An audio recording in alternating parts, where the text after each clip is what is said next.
Who owns the ocean? After 15 years of negotiations, member countries of the United Nations recently made a legally binding pact to put 30% of the world's high seas under protection by 2030.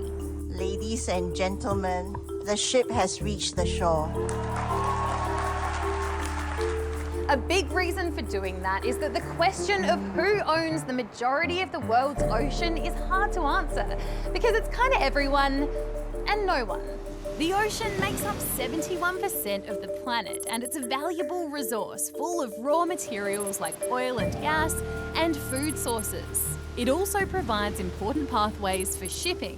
That's why in 1982, the UN created the Convention on the Law of the Sea.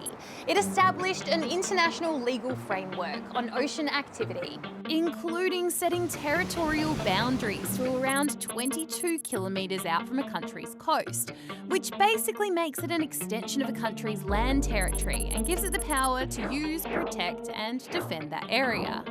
The Law of the Sea also defines exclusive economic zones, which extend a country's boundary to around 370 k's offshore for exclusive use of all resources found there. Beyond that are the high seas, also known as the Wild West of the ocean. States control the waters 200 miles offshore, and after that, it's the Wild West. This massive expansion that covers our blue planet is without law. More officially, the high seas are known as international waters, which are areas beyond national jurisdiction. So that's the part of the oceans that don't belong to any particular country. And historically, there's been no regulation of the high seas.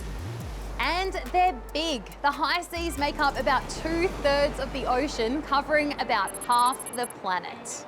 And importantly, from the perspective of marine life, the high seas are 95% of the available living space on Earth. So this is really a huge area. For a long time, the high seas have been considered so remote that they're protected from human impact. But that's changing over time. And without regulation, the marine environment is already suffering from things like overfishing, mining, and pollution. So far, our oceans are suffering. So we're seeing huge amounts of ocean acidification. With warming oceans, we're seeing huge amounts of plastic pollution. 10% of the wildlife in our oceans is at risk of extinction. There is a lot of destruction going on in the world's oceans. 90% of the big fish are gone. We know what's happened to the whales. This is why we need to start urgently putting something back in the way of areas that humans cannot exploit. Under the new High Seas Treaty, huge marine protected areas, or MPAs, will be created to help protect 30% of the high seas over the next few years. It is now up to countries to propose big marine protected areas to cover the most important and most biodiverse areas of the ocean, like the Sargasso Sea. People will know all about that because of the eels that go to breed there. Oh yeah, the eels. Actually, I don't really know what the eels are or the Sargasso Sea. The Sargasso Sea and its famous eels are here in the Atlantic Ocean. It's a huge area of the high seas that's home to a unique variety of marine species, making it particularly important to protect. Those species also include these critically endangered European eels, which spend more than a year migrating from rivers and streams all the way to the Sargasso Sea to breed. Another example is the Lost City in the North Atlantic. A very special, unusual area offshore. Scientists say we could learn about the origins of life on Earth from this place because it's got unique hydrothermal vents, boiling waters, very unusual species, and right now it's unprotected and of interest, potentially to deep sea mining. The treaty will also establish laws around the sharing of any genetic resources discovered in the high seas. Well, we've seen it with the world's forests.